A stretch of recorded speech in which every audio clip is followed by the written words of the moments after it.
everyone, and welcome back to the channel. I am Keenan H. Crotty, aka Keenman, and today we are going to be talking about the future of the MCU after WandaVision.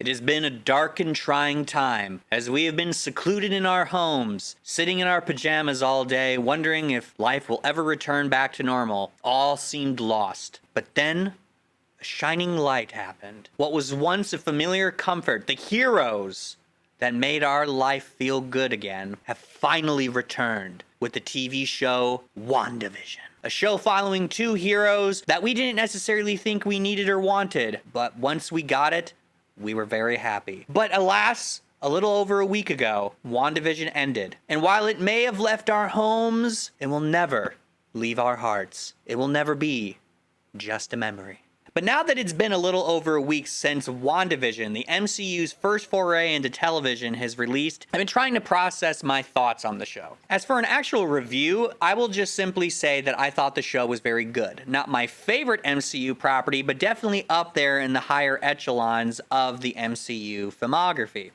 Enough! You are all of you beneath me. I am a god, you dull creature, and I will not be bullied by that.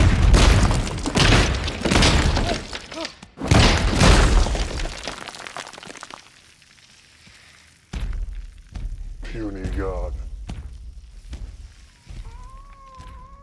If you are curious as to what my thoughts on the show are as far as a review goes, I would highly recommend that you see my guest appearance on my brother's podcast, Non Sequitur Nerds. On that channel, my brother and his friend Tim talk about whatever nerdy things comes up into their head, and they go off into many tangents or non sequiturs. Hence the name. And I guest appear in a couple of their episodes, including one of their recent episodes where we all go over our thoughts and opinions on the WandaVision show. You can find them on Spotify, on YouTube, they have their own website, and they're on a couple other platforms as well. I will be sure to include a link in the description below so you can go and check it out yourself. But what I am going to do on this channel is actually very similar to what I did in my earlier video where I talked about the future of Star Wars after The Mandalorian Season 2. WandaVision may have ended, but it's actually just the beginning of the MCU coming back, baby. They've been out of it for a while, but you can't keep a good hero down. WandaVision is just the beginning of numerous shows that are going to be appearing on Disney Plus and new movies that are also going to be featuring on that platform and returning to the big screen theaters that we all miss with their sticky floors and overpriced popcorn. Let's all go to the lobby. Let's all go to the lobby. WandaVision starts off the MCU's Phase 4, which is basically everything after Spider-Man Far From Home, or more generally, basically everything that happens after Avengers Endgame. WandaVision, just like every MCU property, is its own individual story and trying to tell its own particular narrative, but it fits within the larger overarching narrative that all the MCU movies are a part of. So therefore, there's going to be a ton of setup for things that are going to be in the future. So the point of this video is to take a deeper dive into the show and look at all little Easter eggs and seeds that they're planting throughout to see what it is that WandaVision is setting up for the future of the MCU. With this video, I'm going to be making a rough prediction of what I think the foreseeable future of Phase 4 of the MCU is going to be based off of what we see in the show WandaVision. In order to get to that rough prediction, I'm going to be splitting this video up into 3 sections. Those 3 sections are going to cover major topics that I think will formulate what I believe the MCU is going for after this show has concluded. Those 3 sections are going to be the Scarlet Witch, the Multiverse, and major themes from the show itself. Those 3 things come together to form what I believe the MCU is going for, or maybe more accurately, what I hope the MCU is going for.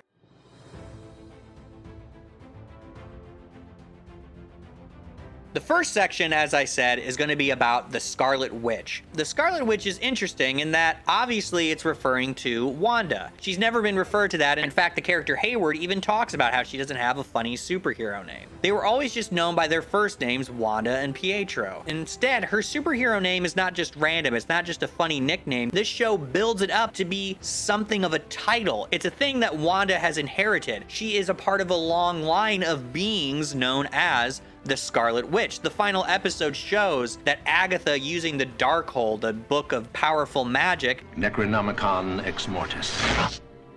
Roughly translated, Book of the Dead, has a whole chapter dedicated to this being known as the Scarlet Witch, a being that, based off of things that we got from the show, is a entity of great chaos magic that is destined to destroy the world as we know it. It's the end of the world as we know it. And Wanda just happens to be the latest in this long line of destructive beings known as the Scarlet Witch. The way that the Scarlet Witch in this show is talked about and depicted within the MCU reminds me a lot of the Phoenix Force. Within the X-Men group, there is an X-Men known as Jean Grey. She is a powerful telepath and telekinetic, in fact, even more powerful than Professor X. But she has another superhero moniker known as Phoenix, and that is because she is actually the host of an evil cosmic entity known as the Phoenix Force, which, once it's released, usually comes out looking like, well, a phoenix, a giant bird of flames. Thunderkugelfackenbird. You can see a lot of similarities between the Phoenix Force and the Scarlet Witch with even that basic summarization. Wanda and Jean Grey are both hosts for greater powers that they don't fully understand but want to learn more of, but they run the risk that if they don't learn how to control that power, with great power comes great responsibility, and may go loose and create great devastation. And we've already seen this within the show WandaVision. Wanda inadvertently created a pocket reality, and she did that subconsciously without even knowing the full extent of her powers. She has the potential to do even more. As Agatha Harkness says, she is more powerful than the Sorcerer Supreme. Even though Disney now owns the rights to the X-Men and therefore has the ability to adapt the Phoenix Force into the MCU and use it for its own ends, I think what the show is doing is they're kind of taking that same concept and they're introducing it now that the Scarlet Witch is sort of the Phoenix Force for the MCU at this particular moment. Her destructive capabilities as the Scarlet Witch are going to have larger ramifications in the future. It's already pretty clear that she's going to have a pretty big influence since she's already been announced to be in Doctor Strange in the Multiverse of Madness. The other thing I want to talk about is what is Wanda's motivations now that she has become the Scarlet Witch. To me, it's clear that her two motivations are learning what her powers are and what the destiny of the Scarlet Witch is supposed to be. Destiny! No escaping! That's for me! Destiny! Destiny! And two, trying to save her kids. And we all get that yet again from that ending scene. Her hearing her kids is a huge deal because it has a ton of implications all in and of itself. Once the Hex closed, everything that she had created went back to its original state. Hex Vision disappeared, all the houses changed, all the cars changed, all the people's identities went back to their normal thing, and presumably her children also disappeared since they were more or less just memories or things that she created just like everything else. I will never be a memory. However, her hearing her kids could mean one of two things. It could mean that her kids did actually get created. She, after all, didn't have any ability to control them within the Hex itself. She might have actually created real, original life with even a soul, which we know souls exist at least in some form or another based on the fact that there is the Soul Infinity Stone. So these might be totally brand new people that she created, that she birthed into existence, and that they may be trapped somewhere within the multiverse. So once she realizes that they may actually very well exist, she seems very keen on getting them back. The second possibility of that is they might not actually exist, and that was a ploy used by some greater power, probably whoever the villain is going to be in the Multiverse of Madness, which rumors say it could be Nightmare, it could be Mephisto, could be some other cosmic entity that we don't even know about. Phenomenal cosmic power! Whoever this being is, it could be just them imitating the voices in order to get Wanda to go ahead and try and look for them. This is where I'm going to connect this Phoenix Force idea with her motivations together. So Wanda is the Scarlet Witch, this being possessed of great power, destined to possibly bring doom and chaos to the entire universe, or to multiple universes even. And she also is this person who is trying to figure out what her destiny is, but at the same time, she also wants to have happiness. She is, after all, a human being. All of the heroes within the MCU are portrayed as very human, very fallible people who can blame her for wanting to get her kids back? Now that she knows that there's a possibility that they very well may exist, she wants to try and use her power to bring them back, and she might be even manipulated into trying to break apart the barriers of the multiverse to try and find her kids. And this may all culminate in a universe destruction kind of event, possibly even a MCU sort of adaptation of the House of M. So the House of M storyline in the comic books is a storyline in which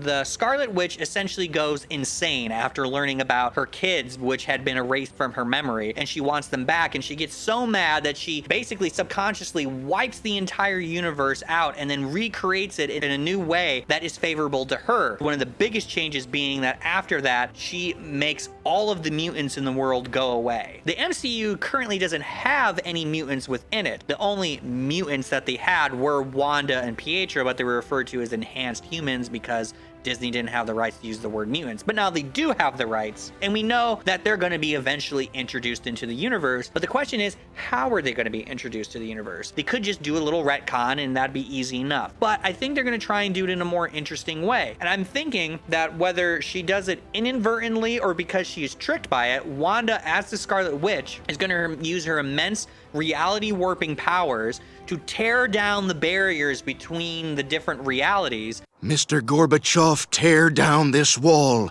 Tear it down. Reagan smash. Reagan smash. And is going to then allow a big bad to come in and try and mess things up. And that will probably be the plot of the Multiverse of Madness. She's going to accidentally rewrite the MCU's history and reality, and she's going to change it in a way that will allow the X-Men and mutants to then come into the MCU. So it's going to be almost an opposite of the House of N storyline, where she created a reality and then eventually got rid of all the mutants. She's going to create a new reality, but bring in all the mutants. This leads me to my second topic, which is about the idea of the multiverse itself. This show obviously deals in the ideas of alternate realities. Wanda inadvertently creates a alternate reality, admittedly within a small space. It's a little pocket reality known as the Hex. And then clearly with the fact that she's going to be introduced into the Multiverse of Madness, which has the multiverse in the title, and lots of rumors about Spider-Man 3, Spider-Man No Way Home, introducing the multiverse version of the Tobey Maguire Spider-Man and the Andrew Garfield Spider-Man, it's clear that the MCU has an interest in the idea of multiple realities. Technically, we already got multiverses within the MCU before this show as well. Avengers Endgame has time travel, but the way their time travel works is essentially they went into another dimension in the past of that dimension that for all intents and purposes looks the same as the regular MCU, but there's probably some kind of minor change. Whatever it is, it's not really time travel. They went into an alternate dimension that just looks similar to it. But WandaVision's taken it even further. I call this the Pietro problem. So we all know that Evan Peters' version of Quicksilver from the Fox universe was introduced into the show. Kinda. So Evan Peters looked like he was playing a version of Quicksilver that was plucked from that universe and brought into the MCU, and my mind was blown up. I thought it was brilliant. That was an awesome way to do it. Just as I said earlier, I thought that's how the X-Men were going to be introduced. And I thought it was brilliant because it meant that you could take whatever characters you liked from the Fox universe and bring them back and recast those that you didn't. Evan Peters' Quicksilver was popular and highly regarded from his appearance in X-Men Days of Future Past. And Michael Fassbender's version of Magneto and James McAvoy's version of Professor X are also quite popular, whereas other characters were not, so they could just dump them and recast them as they wish. So I thought that was a brilliant idea, but then we found out within the show that it's not Evan Peters' Quicksilver. In fact, it's just a dick joke. Penis! It's Ralph Boner. It's just some random dude played by the same actor that Agatha then used as a way to confuse Wanda and to try and get information out of her to figure out how she created this Hex reality. Now, I've heard a couple other people online talk about the Pietro and how it disappointed them, and it did disappoint me too. I thought it was a missed opportunity. I do, however, think it's a very interesting meta commentary, and it was very clever in the essence of that. If you wanted the audience to believe that Evan Peters was Quicksilver Quicksilver, even though we know and Wanda knew that it wasn't the same actor, but you wanted both Wanda and the audience to be in that same position of confusion, but wanting to accept that it must be the real Quicksilver. Evan Peters is the only person you could hire. He was the only other actor who's also played Quicksilver. Gotcha, bitch! So it was a clever way to trick the audience into thinking that that was the real Quicksilver. It also opens up the idea that Disney doesn't have to be beholden to using the Fox characters. As much as the Fietro annoyed me, it still brought in that idea of multiverses. Even if it wasn't actually a multiverse character being plucked out and brought into the MCU, you could argue that that was the MCU's way of saying that any character from an alternate dimension is not going to be coming over, and we were just kind of letting you know that in a sort of subtle way that you're not going to be getting the Michael Fassbender Magneto or something like that. My only counterpoint to my own counterpoint is it is confirmed that Deadpool is still getting a Deadpool 3, and I believe it's strongly implied that the Ryan Reynolds Deadpool is going to be more or less put into the MCU. And even if they're not bringing the same actors, they're still going to be possibly bringing in characters from a multiverse. There's a couple other implications with the multiverse that I want to bring up as well. You could have a character who is dead come back played by the same actor, but just say it's a multiverse version of it. Look, it's me. I'm here to deal with it. Let's move on. And WandaVision did the same thing in a way. Vision within the show is actually an alternate reality, essentially, version of the Vision that was brought back because obviously he died in Infinity War.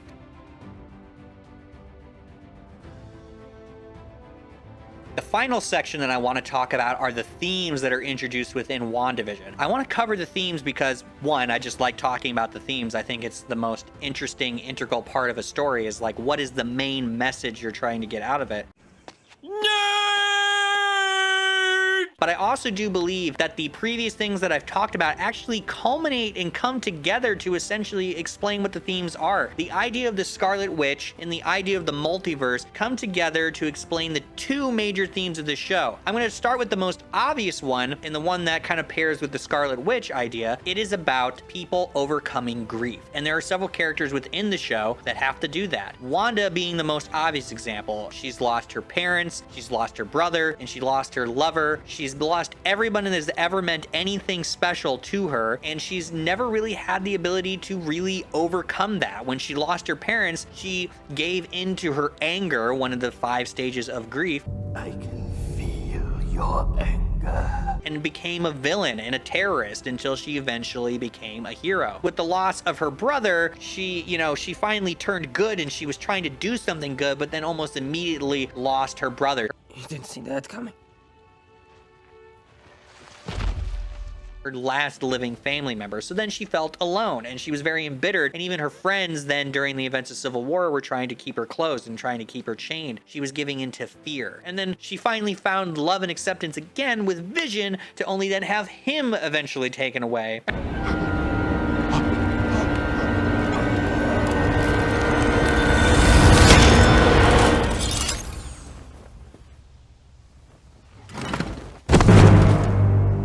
And then she eventually even lost herself.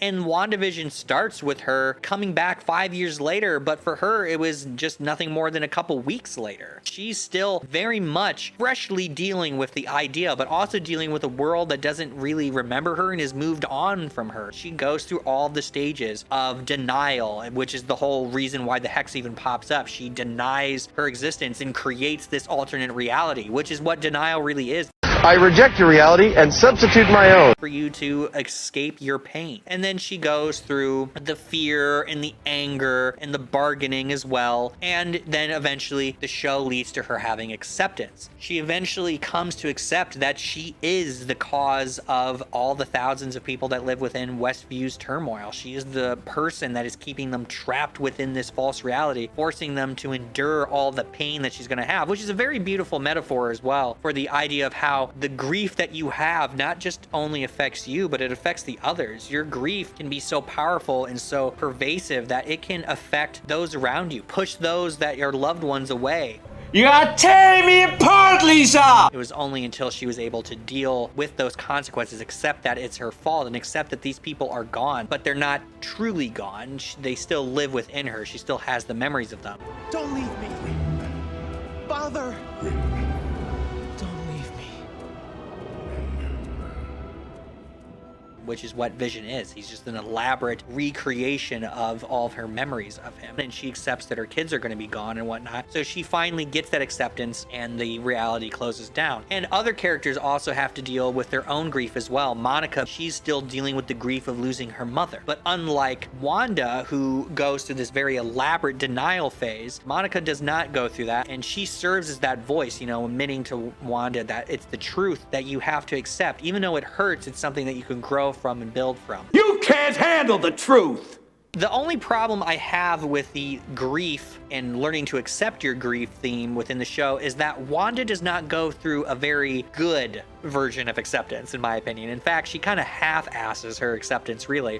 My anaconda don't want none unless you got buns, hun. Really, she should apologize and accept the consequences of what she did to the people of Westview. She never directly talks to them and apologizes to them, even though she takes them out of her control. They still think that she's a monster. I'm a monster! She also doesn't face any consequences for it. She doesn't get arrested. She just kind of pisses off to go, you know, have her self-secluded isolation so she can learn about herself. She owes that to other people, and she didn't face any of those consequences fully. She also is not totally moved away because she clearly, as soon as she heard her kids' voices, she was, you know, slammed the book closed and looked like she was ready to kick some ass. I have come here to chew bubblegum and kick ass.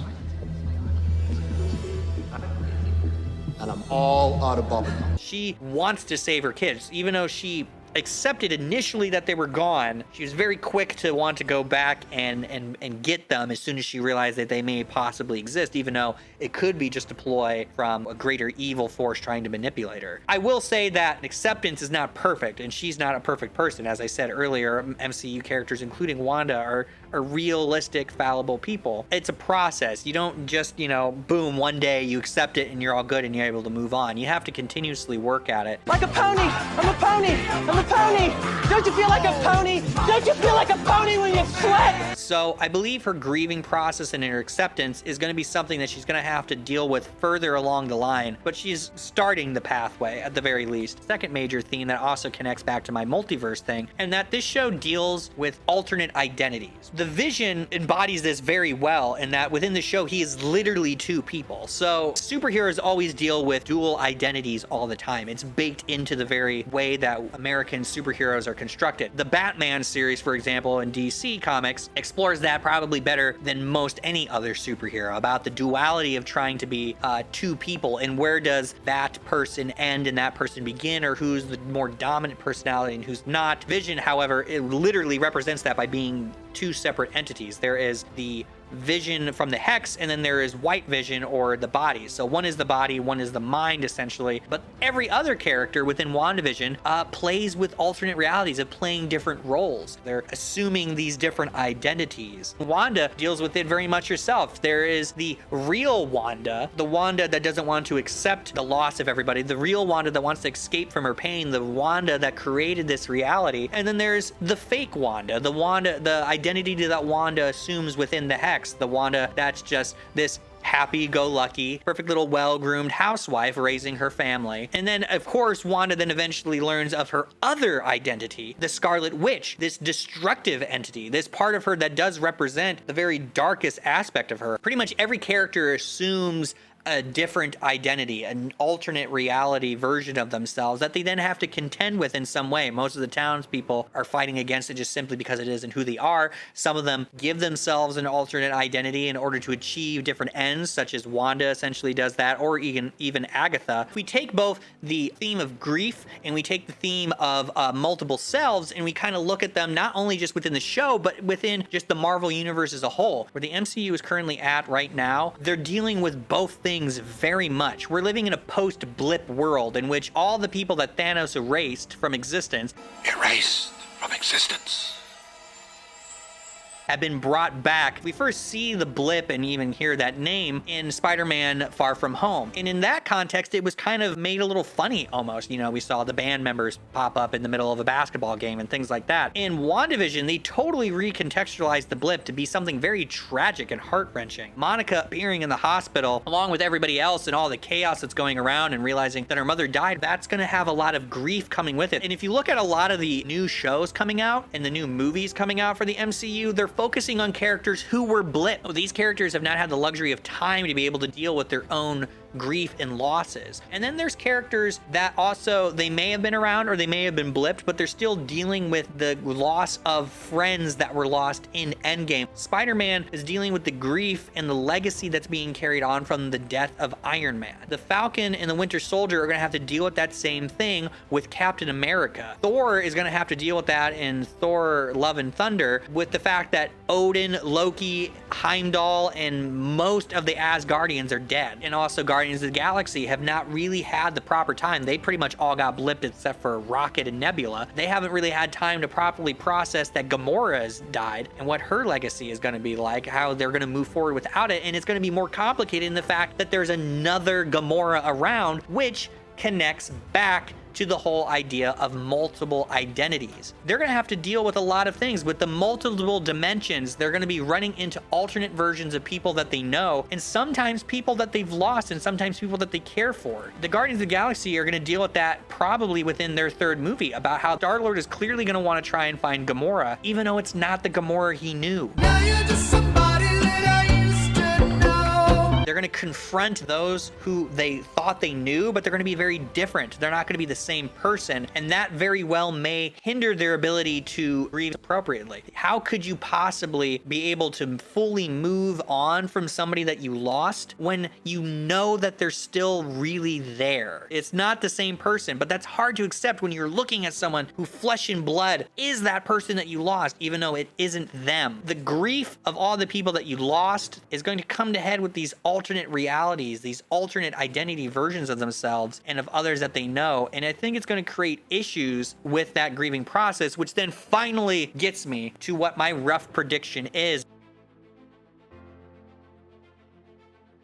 I think Phase 4 is about both loss and coming to an acceptance of that. The whole universe is dealing with loss in some sense after the monumental universe-changing events of Endgame. The idea of a multiverse is going to come to a head. These characters, imbued with great power, the ability to literally change the universe around them, not only are they dealing with loss, but they're coming into contact with the idea that there are other realities in which the people that they love, the people that they lost, still exist, are still alive. And if you have both great power and access to that, how are you going to be able to truly cope with your loss? Can you accept the loss that you had, or are you willing to destroy whole universes in order to get to it? And this may very well culminate, whether it's in Phase 4 or whether it's in later phases. I think this is going to be then the way that the Fox characters come in. The MCU, I think, is going to get rewritten. I think in some way, shape, or form, the universe is going to change, whether that's because Wanda creates mutants or because she pulls them from alternate dimensions. Whatever it is, there's going to be a fundamental change to the reality, the makeup of the MCU, and it might even be sort of a vaguely soft reboot. Reboot it, renew it, reshoot it, redo it. That's what my prediction is of where Phase 4 is going to go into and how the WandaVision show has set that up for us. So there we have it. Those are my thoughts on where I think WandaVision is setting up the future of the MCU into Phase 4 is going to be. I very much appreciated the direction that the MCU, I think, is going. I'm very excited about just the future of the MCU in general. I'm very happy that the movies are back, that these TV shows are coming out, and I'm excited to see where they're going to go with this multiverse idea that they've clearly introduced and they're going to do more of. So thank you for listening to my thoughts on this. Like I said, if you want to hear more of my reviews, or if you want to see more of my ideas on this show itself, check out my brother and his friend Tim's podcast, Non Sequitur Nerds. The link to them will be in the description below. But if you also like my content, please make make sure to give me a like and a subscribe. Anything you can do to support me is always greatly appreciated. So until the next MCU property comes out for me and everybody else on the internet to dive a little too deeply into, adios.